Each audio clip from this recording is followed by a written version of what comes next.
So in yesterday's class we discussed how a concave mirror forms images for the object placed in front of it. कल हमने देखा कि for the various positions of the object in front of a concave mirror, how the position, the type and the relative size of the image changes. हमने देखा कि when the object is placed at infinity, then the image is formed at f और principal focus in front of the concave mirror. Concave mirror का focus उसके सामने होता है, तो एक point size image, real inverted and point size image बनेगी at F when the object is placed at infinity. जब हम ऑब्जेक्ट को एक फाइनाइट डिस्टेंस पे लेके आए, ऑन द प्रिंसिपल एक्सेस हमने बियॉन्ड सी उसको रखा, तो इमेज भी थोड़ा सा मिरर से दूर गई बिटवीन एफ और सी.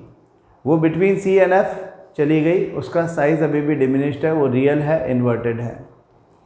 आप और करीब लेकर के गए ऑब्जेक्ट को आपने सी पे रख दिया, इमेज थोड़ा सा और दूर गई मिरर से और वो भी सी पे आ गई.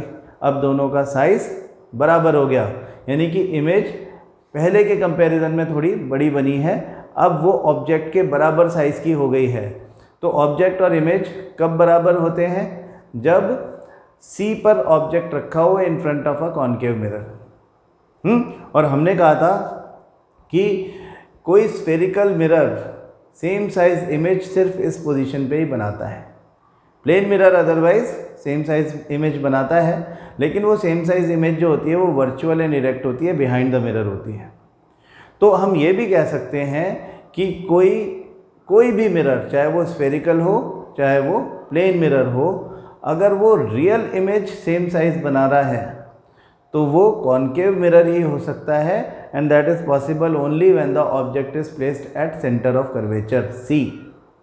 Then image will also be formed at C and it will be of same size, real inverted and same size. और करीब लेकर के गए ऑब्जेक्ट को रख दिया बिटवीन सी एंड एफ, तो इमेज थोड़ी और दूर चली जाएगी. अब इमेज बियॉन्ड सी चली जाएगी, अब ये रियल होगी, इन्वर्टेड होगी और इनलार्ज्ड होगी. इनलार्ज्ड या मैग्नीफाइड भी बोलते हैं हम. और अगर हमने ऑब्जेक्ट को एफ पर रख दिया तो इमेज फिर इन्फिनिटी पे चली जाती है, बहुत दूर इन्फिनिटी पे, और कैसी बनती है? हाईली इनलार्ज्ड या हाईली मैग्नीफाइड. तो जैसे जैसे आप पास लाते जा रहे हो ऑब्जेक्ट को, इमेज दूर जाती जा रही है. मैक्सिमम कितना दूर जा सकती है? At infinity. कब जाती है? जब ऑब्जेक्ट रखा हो एफ पर. हाँ, और अब ये इमेज हाईली इनलार्ज्ड है. ये 5 पोजीशंस हैं जहाँ पर हमको रियल इमेज मिलती है कॉन्केव मिरर से. ये कौन कौन सी? When the object is at infinity, beyond C, at C, between C and F and F. इन सब केसेस में हम देख रहे हैं real real real real real.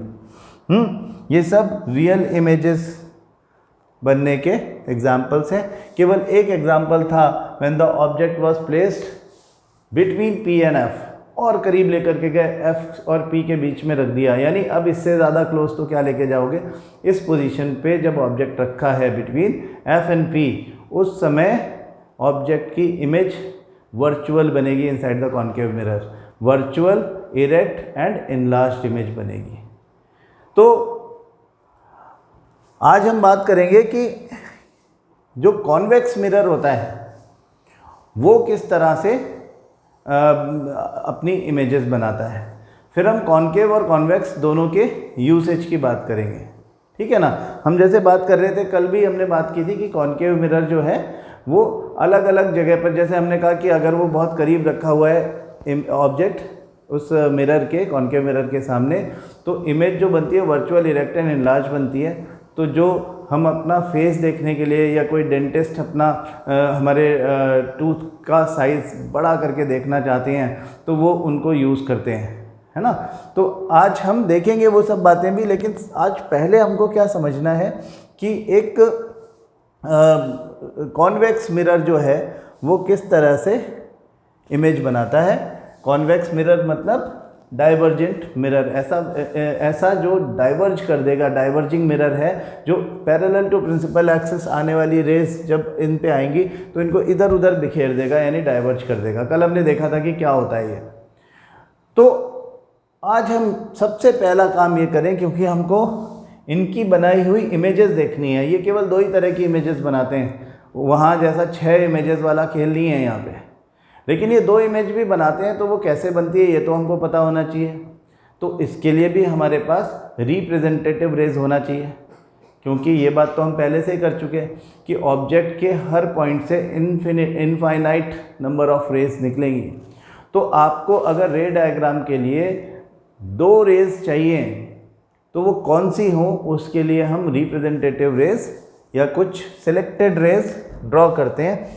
तो इधर देखें कि पहला एग्जांपल हमारा हम लेते हैं कि अगर कोई ray of light parallel to principal axis जा रही है लाइक दिस, हाँ, तो ये उसको डाइवर्ज कर देगा and it will diverge it in such a way that it will appear to be originating from F, है ना। समझो, अपन इसको F को यहाँ बना लेते हैं ना, F, ये F से आती हुई दिख रही है हमको,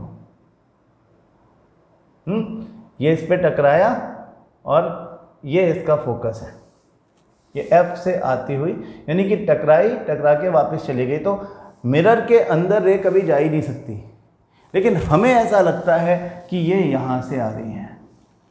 तो अगर कोई ray of light parallel to principal axis of a convex mirror जाती है ना, ये कॉन्वेक्स मिरर है, तो किसी कॉन्वेक्स मिरर के प्रिंसिपल एक्सिस के पैरेलल जाती है, तो वो इस तरह से रिफ्लेक्ट होती है कि it appears to be originating from F। पहली बात। दूसरी बात क्या कर सकते हैं अपन,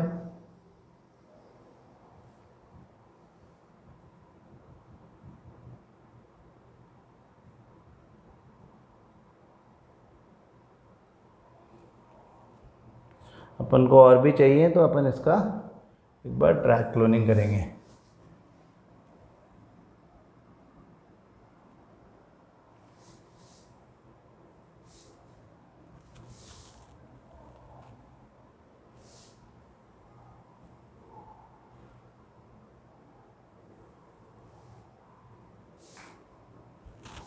चार चाहिए तो 4 डायग्राम इसमें से अपन निकाल लेते हैं।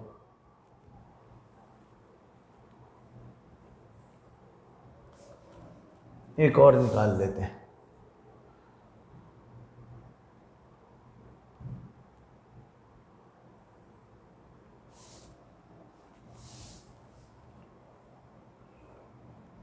ठीक है ना। तो पहली बात तो ये हुई कि जो पैरेलल जाएगी वो इस तरह से रिफ्लेक्ट होगी कि देन इट विल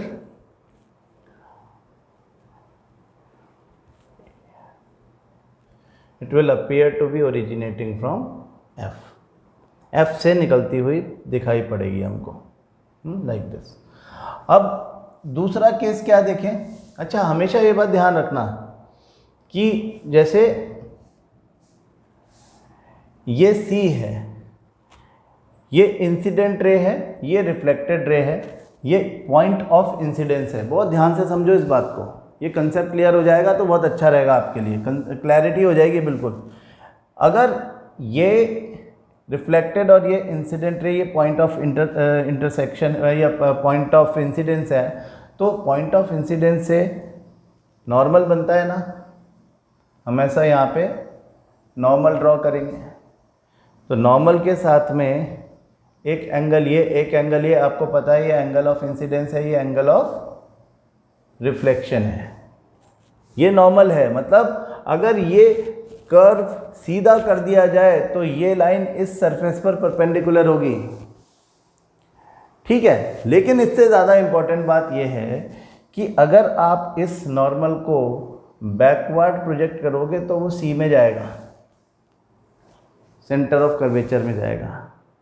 याद रखो, सेंटर ऑफ कर्वेचर जो है वो हमेशा सेंटर ऑफ कर्वेचर से निकल के आने वाली लाइन या सेंटर ऑफ कर्वेचर की तरफ जाती हुई लाइन जो होगी वो हमेशा सरफेस पर परपेंडिकुलर होती है। हमने कहा था कि नॉर्मल जो होता है वो रिफ्लेक्टर सरफेस पर परपेंडिकुलर होता है हमेशा।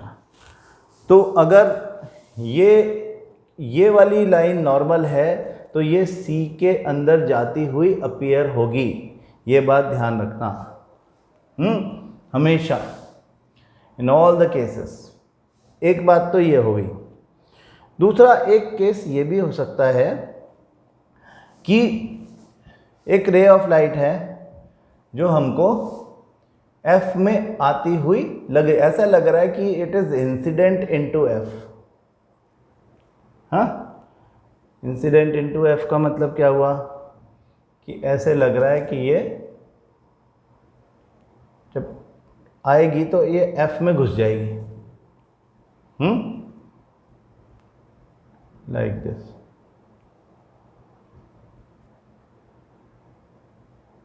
हाँ, it appears to be hitting or intersecting the principal axis at F, incident ray. तो ऐसी कंडीशन में जो रिफ्लेक्टेड रे होती है वो पैरेलल टू प्रिंसिपल एक्सिस चली जाती है,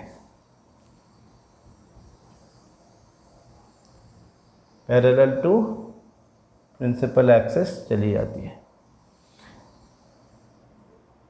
मतलब जब इंसिडेंट रे पैरेलल आई तो ऐसे रिफ्लेक्ट हुई जैसे कि एफ में से होके आ रही हो, एफ में से निकल के आ रही हो। और अब अलग बात हो गई, अब एफ में जाती हुई दिख रही है तो पैरेलल टू प्रिंसिपल एक्सिस, ये दोनों एक दूसरे के ऑपोजिट हो गए। यहाँ पे भी आप ऐसा ही एक नॉर्मल बना सकते हो जो कि सी में जाता हुआ दिखेगा। ये हमेशा होगा, ध्यान रखना, कॉनकेव में भी होगा, कॉन्वेक्स में भी होगा, सब में होगा ये।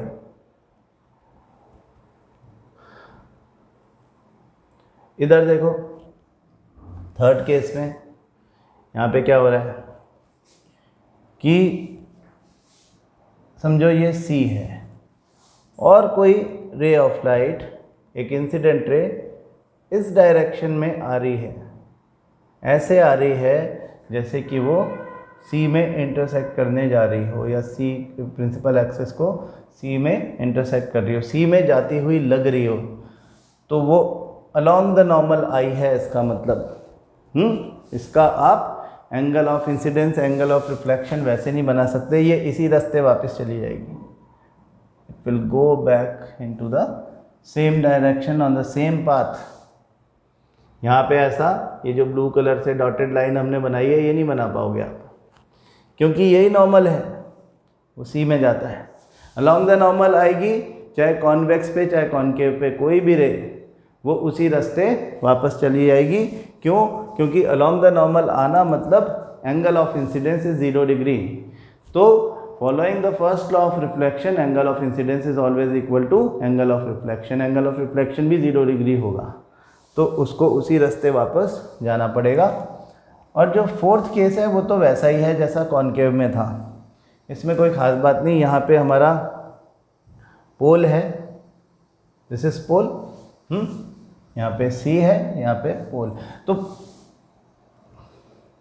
इसमें जब हो कर के कोई रे ऑफ लाइट जाती है, मतलब कि कोई इंसिडेंट रे, इंसिडेंट है वो इधर, ray of light is incident on P, तो वो following the law of reflection यानी angle I equal to angle R के हिसाब से इस तरह से रिफ्लेक्ट हो जाएगी। ऐसा ही कॉनकेव में भी होता है, ऐसा ही कॉन्वेक्स में भी होता है। ये 4 रिप्रेजेंटेटिव रेज हैं। हाँ, हमने डायग्राम थोड़े बड़े बना दिए तो इसको अपन छोटा करके देख लेते हैं। एक साथ देखना है एक फ्रेम में, तो ऐसे देखो, ये 4 रिप्रेजेंटेटिव रेज हैं। ये चारों में से कोई सी भी 2 रेज आप ले सकते हो। हाँ, इन रेज को लो और इन 2 में से, इन 4 में से कोई भी 2 रेज लेकर के रे डायग्राम्स हमारे बन जाएंगे। तो यहाँ पे बड़ा सिंपल सा सिस्टम है, देखो। वीडियो देखने से पहले ही मैं आपको बता देता हूँ। क्या कि जैसे हम इस तरह का मिरर बनाते हैं,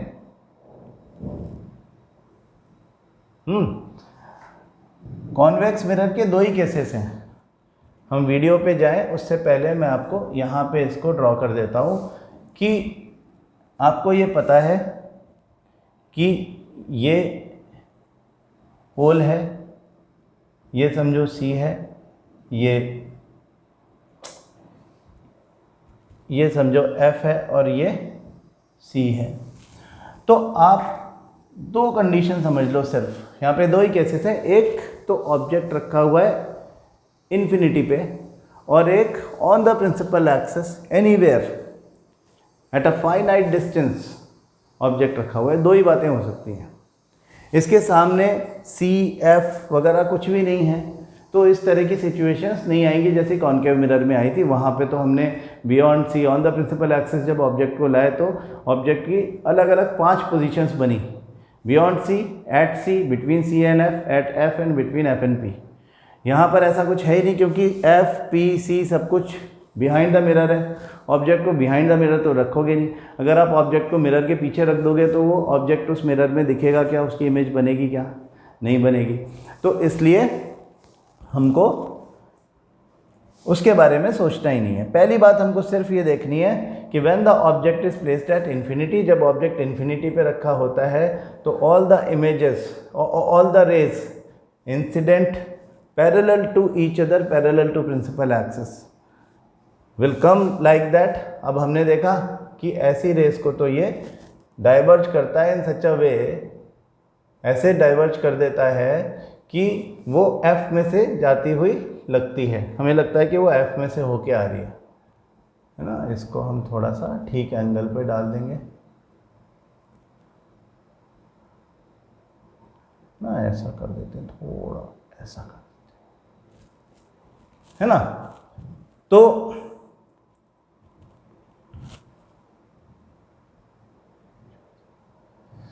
दोबारा बना देता हूँ।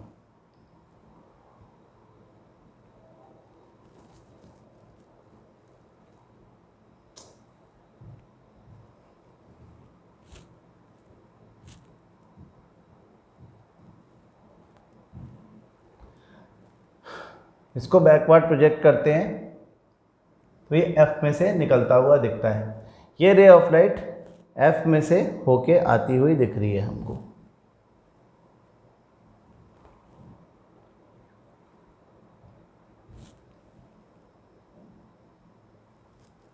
यार चलो इसको ऐसे समझ लो, उसका एरो उधर चला गया, अब छोड़ो उसको। हैं, एक तो ऐसे हो गया, इसकी पोजीशन भी थोड़ी सी बिगड़ गई, है ना। ये ऐसे गई, ये ऐसे गई, ये तो ऐसे चली जाएगी। ऑब्जेक्ट इन्फिनिटी पे हमने कहा कि ये दूसरी वाली ले लो, इसमें भी ऐसे ही करेगा वो। इसको भी वो इस तरह से भेजेगा कि ये लगेगा कि ये दूसरे रास्ते जा रही है, मतलब कि ये away from the principal axis जा रही है, but it will appear to be coming from F। तो दोनों का अपरेंट इंटरसेक्शन होगा एट F पर उनका अपरेंट इंटरसेक्शन होगा। इसको हम अपरेंट इंटरसेक्शन बोलते हैं, जो कि एक्चुअली नहीं होता, ऐसा लगता है कि हुआ है। मतलब all the rays when the incident rays are coming parallel to each other, parallel to principal axis, all the reflected rays will appear to be originating from the single point called F। तो F जो हमारा है यहाँ पर, वहाँ पर image बनेगी, point size image बनेगी। हाँ, पॉइंट साइज समझते हो आप, virtual erect and point size, मतलब एक पॉइंट जैसी अपन उसको हाईली डिमिनिश्ड यानी बहुत छोटी इमेज भी बोलते हैं। एक केस तो ये है। दूसरा केस ये हो सकता है कि हमारा जो ये है कॉन्वेक्स मिरर,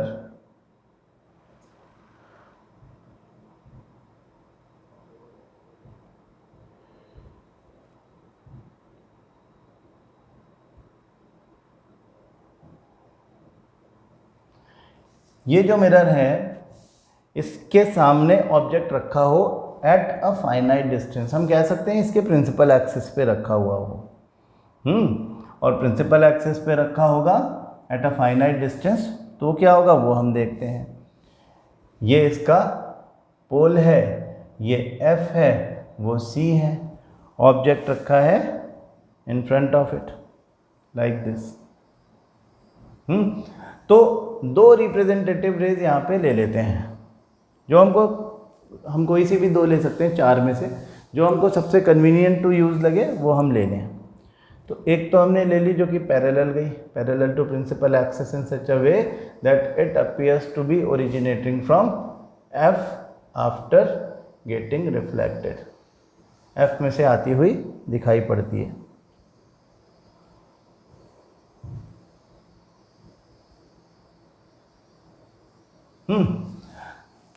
एक तो ये गई, और दूसरी रे को हम निकालते हैं, हम पोल से टक्कर लगा देते हैं,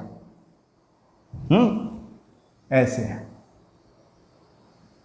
तो जैसा कि हमने कहा था कि अगर वो ऐसे आएगी तो ऐसे ही जाएगी, हाँ, angle of incidence angle of reflection के बराबर होता है।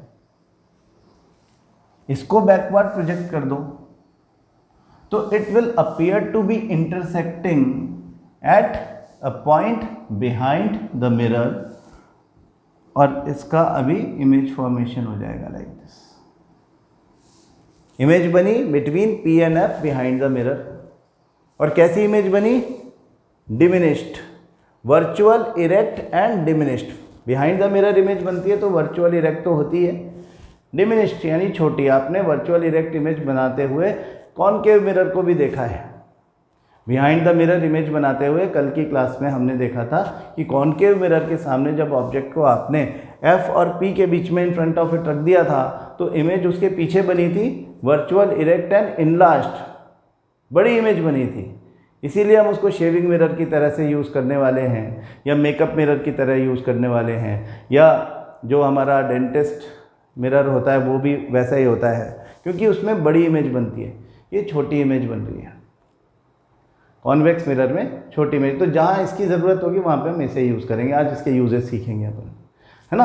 आ रही है बात समझ में? अगर इस ऑब्जेक्ट को धीरे धीरे इसके पास लाया जाए तो इमेज भी धीरे धीरे इस तरफ चलती है। ऑब्जेक्ट इधर चलेगा, इमेज भी इधर चलेगी, और इमेज का साइज़ धीरे धीरे बढ़ता चला जाएगा, मैक्सिमम इतना बड़ा हो जाएगा। इससे बड़ा तो नहीं हो सकता। जब आप बिल्कुल ही ऑब्जेक्ट को यूं लेके गए कि वो मिरर में जाकर के और अपनी नाक घुसा करके खड़ा हो गया, तब मैक्सिमम साइज ऑफ इमेज ये रहेगा, वो इससे छोटा ही रहेगा। तो कॉन्वेक्स मिरर कभी भी याद रखो, एक तो रियल इमेज नहीं बना सकता, real and inverted image which can be projected on screen नहीं बना सकता, वो हमेशा वर्चुअल इरेक्ट इमेज बनाता है बिहाइंड द मिरर। एक बात। दूसरी बात, कॉन्वेक्स मिरर जो इमेज बनाता है वो हमेशा छोटी ही होती है, स्मॉलर देन द ऑब्जेक्ट ही होती है, हाँ, जिसको हम डिमिनिश्ड बोलते हैं। वो हमेशा डिमिनिश्ड इमेज ही बना सकता है, ना तो वो कभी सेम साइज इमेज बनाता है और ना तो वो कभी इनलार्ज्ड इमेज बनाता है। कॉन्वेक्स मिरर छोटी इमेज ही बनाता है, वर्चुअल एंड इरेक्ट इमेज ही बनाता है, बिहाइंड द मिरर ही बनती है image, in front of the mirror नहीं बनती। तो we can not project the image on the screen, that is why हम कहते हैं कि ये कभी भी रियल इमेज नहीं बना सकता। दूसरा, इसकी इमेज की पोजीशन P और F के बीच में ही होती है। Maximum distance eight which behind the mirror, object कहीं भी रखा हो, ज़्यादा से ज़्यादा दूरी क्या हो सकती है ऑब्जेक्ट की किसी मिरर से? Infinite distance, that is infinity. तो इन्फिनिटी पे अगर ऑब्जेक्ट रखा है तो इमेज F पे बन जाएगी बिहाइंड द मिरर। इसके पीछे F और C के बीच में कोई इमेज नहीं बनती कभी भी। उसके अलावा आप ऑब्जेक्ट को पास लाओगे तब उसका साइज़ पहले से थोड़ा बन जाएगा, पहले बढ़ जाएगा। पहले पॉइंट साइज इमेज थी, अब थोड़ी सी वो एक्सटेंडेड हो जाएगी, थोड़ी सी बड़ी हो जाएगी। ज़्यादा से ज़्यादा बड़ी इतनी हो सकती है, तब भी वो ऑब्जेक्ट से छोटी ही होगी, तो ये हमेशा डिमिनिश्ड इमेज ही बनाता है। तो अपन वीडियो की हेल्प से यही बात एक बार देख लेते हैं जल्दी जल्दी, जो बात हमने अभी अभी करी है कि कोई कॉन्वेक्स मिरर किस तरह की इमेज बना सकता है ना। जो बातें मैंने आपको बताई है बस वही बातें हमको करनी है कि आगे से उभरा हुआ है, इसको हम बल्ज्ड बोलते हैं या हम इसको कर्व्ड आउटसाइड बोलते हैं। तो position of the object, size of the image and nature of the image, अगर हम with the help of this रे डायग्राम देखें, ऑब्जेक्ट रखा हुआ है यहाँ, तो फाइनाइट डिस्टेंस पे अगर ऑब्जेक्ट है ऑन द प्रिंसिपल एक्सिस, तो हमने कहा कि छोटी इमेज बनेगी, size of the image diminished, nature of the image behind the mirror बनेगी वर्चुअल एंड इरेक्ट। और ऐसा कैसे होगा वो हमने अपने रे डायग्राम में देखा था कि अगर ये ऑब्जेक्ट है तो एक रे ऐसे लेके जाओ जो कि जिसको ये इस तरह से भेज देगा और वो ऐसा लगेगा कि F से निकल के आ रही है। दूसरी रे को हमने P से टकरा करके U निकाल दिया, तो ये ऐसे आ रही है, यहाँ पे इमेज बन जाएगी। कैसी बनेगी? Size of the image diminished यानी छोटी, नेचर ऑफ द इमेज कैसा होगा? Nature of the image will be virtual and erect. Behind the mirror virtual and erect image ही बनती है। हाँ, तो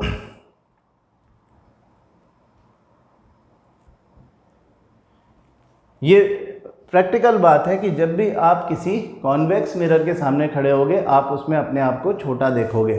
diminished that is small size, और nature of the image is virtual and erect. Object को आप जैसे जैसे पास लाओगे वैसे वैसे इमेज का साइज बढ़ता चला जाएगा। हाँ, इमेज का साइज बढ़ता चला जाएगा जैसे जैसे आप इसे पास लेके आओगे।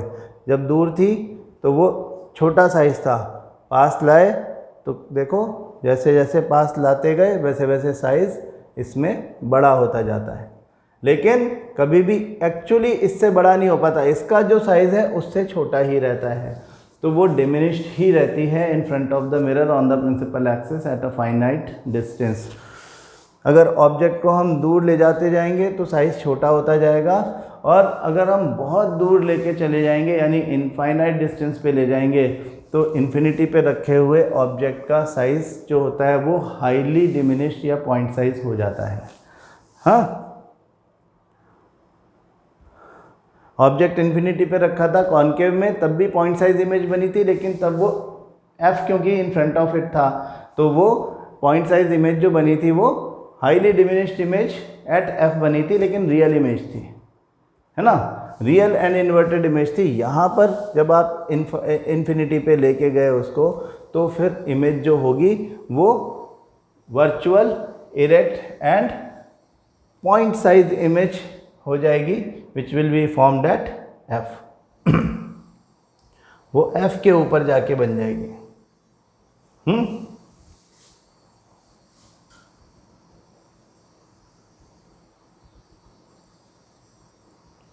एट फोकस और at F। Position of the image, अभी हम क्या है रे डायग्राम्स की हेल्प से यही चीज़ जो मैंने आपको बताई थी वो देख रहे हैं कि when the object is at infinity तो क्या होगा, रेज ऑफ लाइट किस तरह से आएंगी।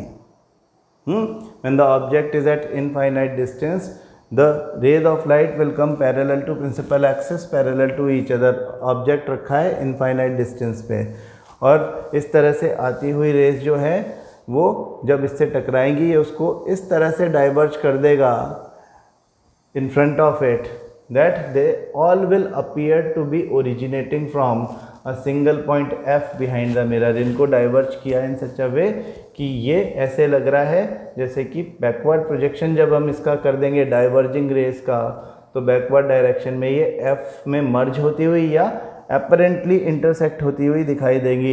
इन other ways we say that they appear to be originating from a single point F behind the mirror, यानी कि अपरेंट इंटरसेक्शन क्योंकि F पर हुआ है तो पॉइंट साइज इमेज या हाईली डिमिनिश्ड इमेज जो है वो कहाँ बनी है, वो फोकस पे बनी है ना। यही बात हम वहाँ पे कर रहे थे, उसी का वीडियो देख रहे हैं हम। कोई नई बात नहीं हो रही है, ठीक है ना।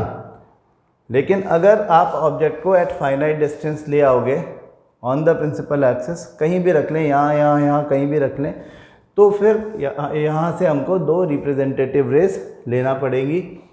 कोई सी भी ले सकते हैं, जो हमने ली थी वो भी ले सकते हैं, उसके अलावा कोई भी। जैसे कि इन्होंने ले ली एक ऐसी, हमने तो ली थी जो पीस से टकरा के यूँ चली जाए, हमने उसको यहाँ पे इंटरसेक्ट किया था, बात एक ही है। इन्होंने दूसरी ऐसी ली है, एक तो पैरेलल ली है, दूसरी ऐसी ली है जो एफ में जाती हुई अपीयर हो रही है। तो एफ में जाती हुई अपीयर होती है जो, वो पैरेलल टू प्रिंसिपल एक्सिस वापस चली जाती है। आप इनको बैकवर्ड प्रोजेक्ट कर दो दोनों को, तो यहाँ पे हमको दिखेगा एक अपरेंट इंटरसेक्शन।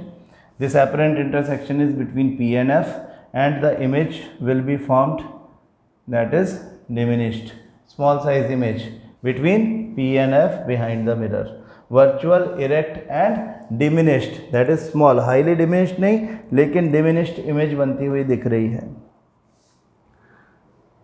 है ना।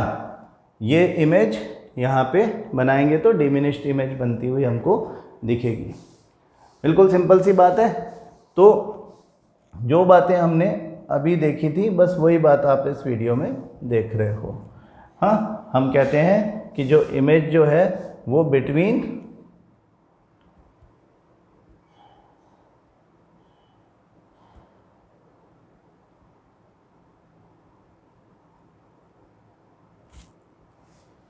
पी एंड एफ बनती है।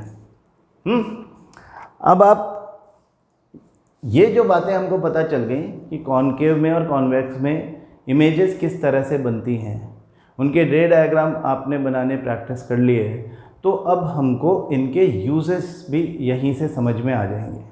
हाँ, देखते हैं how we use and why we use a concave mirror और a convex mirror in a particular manner. जैसे हम कहते हैं कि जो हमारा शेविंग मिरर है या मेकअप मिरर है वो कॉनकेव मिरर होता है।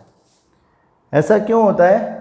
क्योंकि हमने कहा कि कॉनकेव मिरर जो है, उस कॉनकेव मिरर के सामने बिटवीन एफ एंड पी अगर हम अपने आप को प्लेस कर लें, अपना फेस प्लेस कर लें, this is P, this is F, C इधर कहीं रहेगा। हमने अगर अपना फेस यहाँ रख दिया, if the object position is this, then we will get the image like this। क्योंकि रिफ्लेक्शन ऐसा होगा कि both the rays are not actually intersecting, they will never intersect with each other।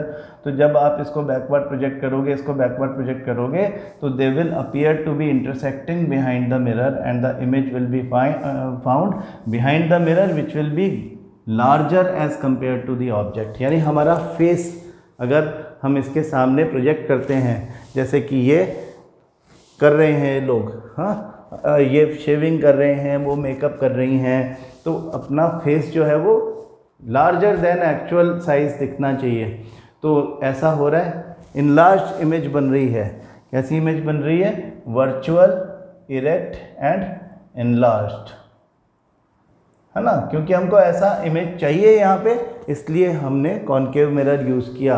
यदि आप प्लेन मिरर यूज़ करते तो same size दिखाई देता, और अगर आप कॉन्वेक्स मिरर यूज़ करते तो उसमें आपको डिमिनिश्ड इमेज बनती है। तो इसलिए हम यहाँ पर इस तरह के मिरर्स यूज़ करते हैं। तो इसका यूज़ नंबर 1 हो गया शेविंग मिरर्स या मेकअप मिरर। मेकअप के लिए यूज़ होने वाला मिरर जो है वो हमारा कॉनकेव मिरर होता है, हमेशा ध्यान रखें।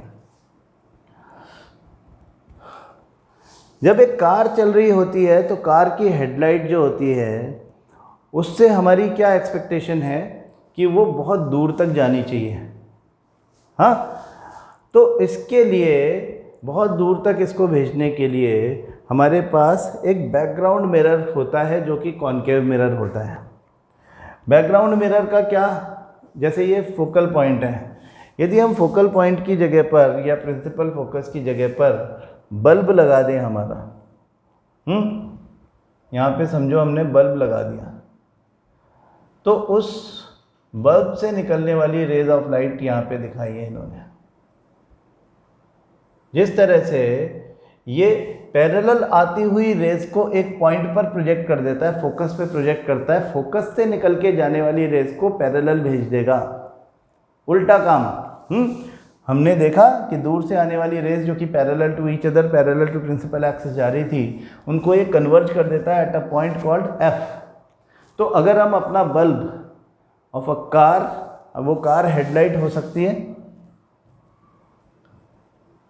जो हम अभी देख रहे थे वीडियो में, वो कार हेडलाइट भी हो सकती है, वो एक सर्च लाइट भी हो सकती है, हाँ, और वो एक टॉर्च भी हो सकती है। इन सब का एक ही खेल है कि उन सब में एक बैकग्राउंड रिफ्लेक्टर मिरर रखा हुआ होता है, ठीक। वो बैकग्राउंड रिफ्लेक्टर जो होता है वो इन बल्ब से निकल के आने वाली रेज को, ये सोर्स ऑफ लाइट है ना, हमने सोर्स ऑफ लाइट यहाँ रख दिया एफ पर, तो ये इससे निकल के आने वाली रेज को रिफ्लेक्ट करता है parallel to principal axis, parallel to each other. और अगर ये parallel to principal axis, parallel to each other जा रही हैं तो इनको इन्फिनिटी में जाना चाहिए, मतलब मैक्सिमम डिस्टेंस पे जाना चाहिए। तो उस हिसाब से ये काम में आ रहा है ना, बिल्कुल सिंपल बात कि ये काम में आ रहा है लाइट को एक पॉइंट से निकाल करके मूव करने के लिए away parallel to each other at the maximum possible distance.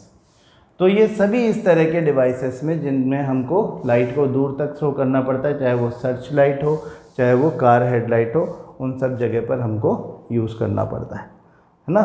इस तरह से हम इसको दिखाते हैं।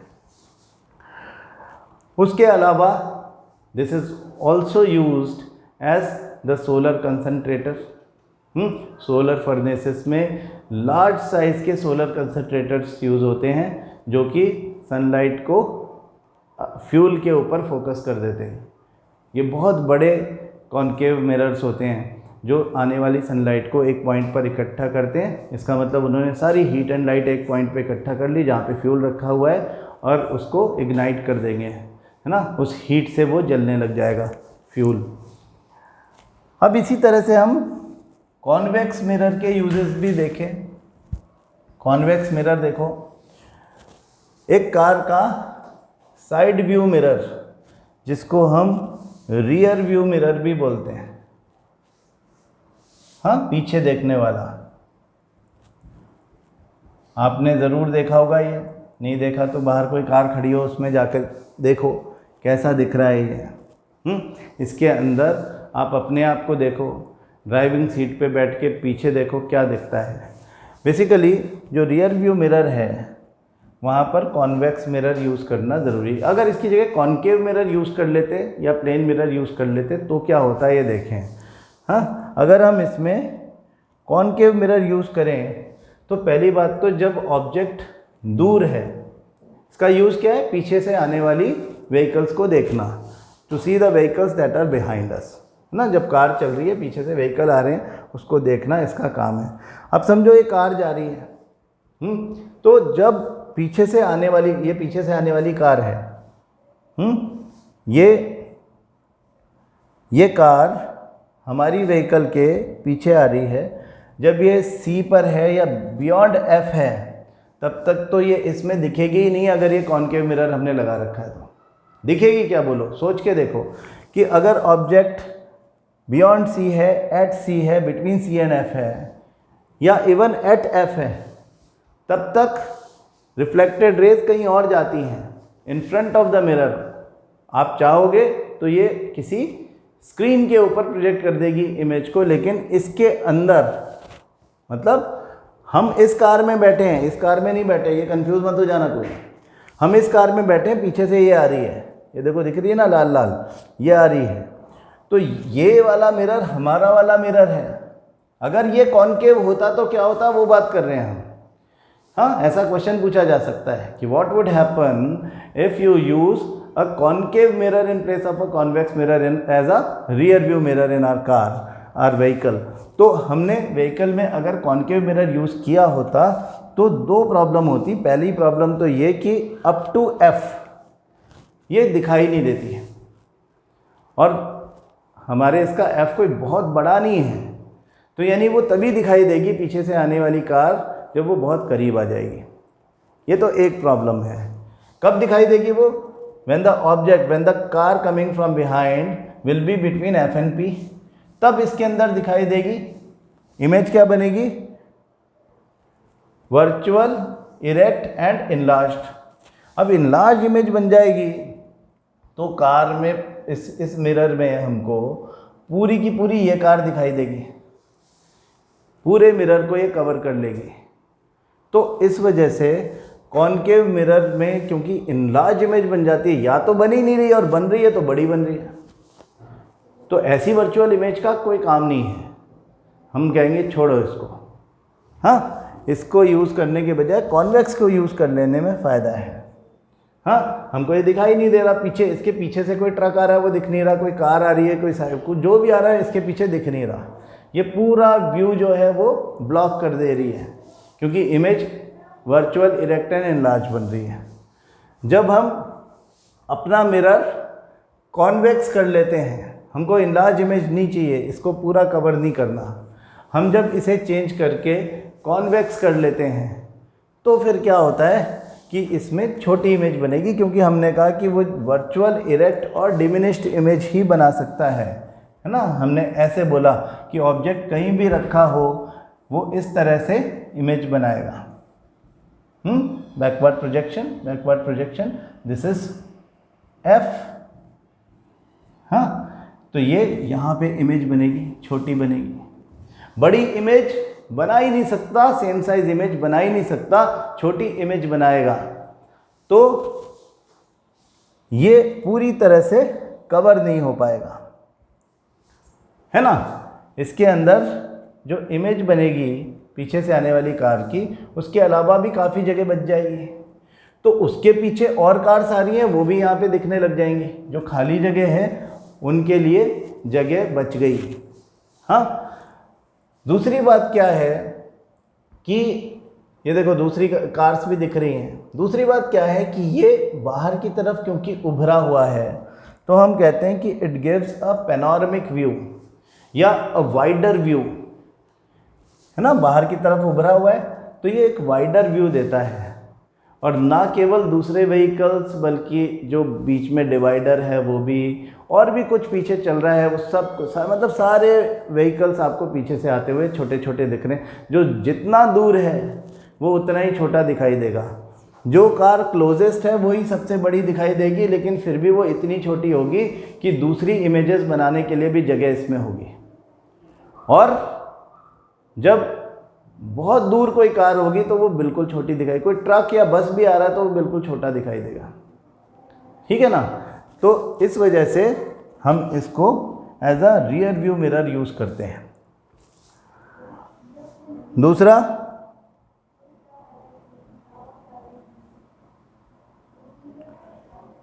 दूसरा और क्या यूजेस इसके हैं कॉन्वेक्स मिरर के, और क्या यूजेस हो सकते हैं। हाँ, ये हमको क्योंकि एक वाइडर व्यू दे रहा है तो हम इसको डिपार्टमेंटल स्टोर्स में देखते हैं। डिपार्टमेंटल स्टोर्स में आप ख़रीदारी करने जाते हो तो आपको दिखेंगे जगह जगह इस तरह के मिरर्स लगे हुए, खास करके एक कॉर्नर पे लगा हुआ रहता है जहाँ से जो स्टोर मैनेजर है वो नज़र रख सकता है पूरे डिपार्टमेंटल स्टोर पे एक ही जगह खड़ा होकर के।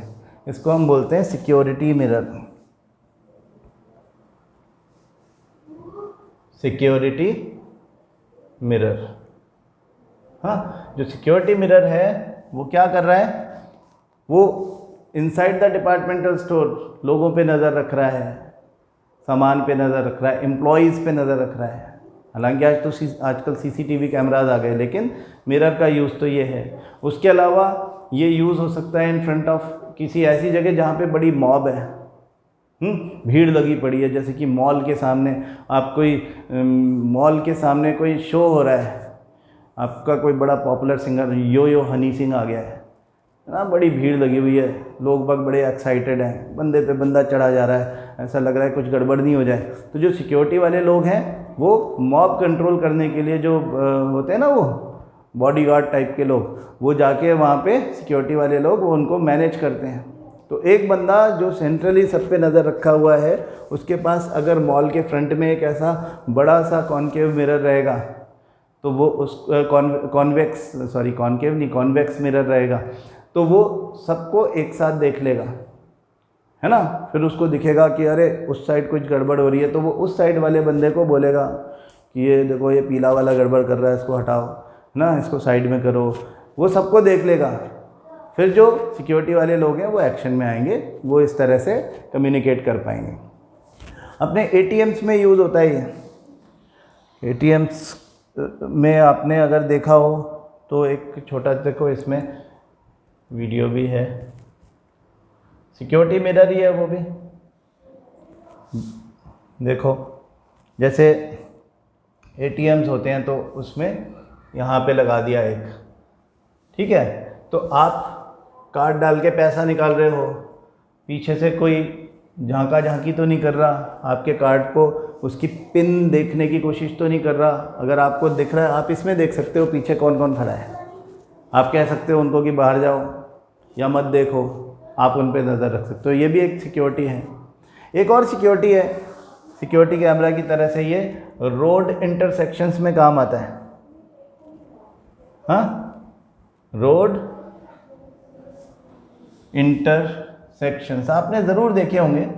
ये रोड इंटरसेक्शंस दो जगह मैं आपको एग्जांपल देता हूँ। एक तो जब आप किसी हिली एरिया में चल रहे होते हो, जहाँ पे रोड्स जो होती हैं वो बड़े शार्प टर्न्स के साथ में हाइट्स पे मुड़ रही होती है, ऐसे ऐसे ऐसे ऐसे ऐसे पहाड़ पे आप चढ़ रहे हो, है ना। तो कार्स जब चलती हैं तो कई बार ऐसी सिचुएशन आती है कि एक कार इधर से आ रही है, दूसरी इधर से आ रही है, और इस टर्न पे दोनों एक दूसरे को देख नहीं रहे। अगर कोई ओवर स्पीडिंग कर रहा होगा तो खतरा है दोनों को कि वो एकदम से अचानक एक दूसरे के आमने सामने आ जाएंगे। तो ऐसी कंडीशन में यहाँ पर इस जंक्शन पर या रोड इंटरसेक्शन जैसी कोई जगह होगी, वहाँ पर अगर एक हमारा मिरर लगा दिया जाए, एक कॉनकेव मिरर लगा दें, तो इस वाले को ये वाला छोटा सा दिखेगा, इस वाले को ये वाला छोटा सा दिखेगा, दोनों एक दूसरे को दूर से ही देख लेंगे। अब ऐसा कुछ मॉल्स में जहाँ पे पार्किंग लॉट में जाने का और आने का रास्ता सेम होता है, वहाँ पे भी करते हैं। वहाँ पे भी इसी तरह का जिगजैग होता है, यूँ गए फिर अगली फ्लोर पे, फिर अगली फ्लोर पे, फिर अगली फ्लोर पे, इधर से कोई आ रहा है, इधर से कोई आ रहा है, आपस में भिड़ ना जाए, तो वहाँ पर रोड इंटरसेक्शन है, वहाँ पे भी इनको लगा दिया जाता है ना। तो ये सिक्योरिटी मिरर की तरह से बड़ा यूज़ किया जाता है। These are the uses of concave and convex mirrors according to the according to the images formed by them. तो हमने अगर ये सीख लिया कि how the images are formed, तो फिर बाकी सारी बातें हो जाएंगी, है ना। चाहे हम कॉनकेव की बात करें यूजेस की, चाहे कॉन्वेक्स की बात करें। कॉनकेव में हम डेंटिस्ट मिरर, एक और याद रखें आप, डेंटिस्ट मिरर है, हमारा शेविंग मिरर है जो हमारा फेस बड़ा दिखाता है, या सोलर कंसंट्रेटर है, या किसी हेडलाइट का बैकग्राउंड मिरर है।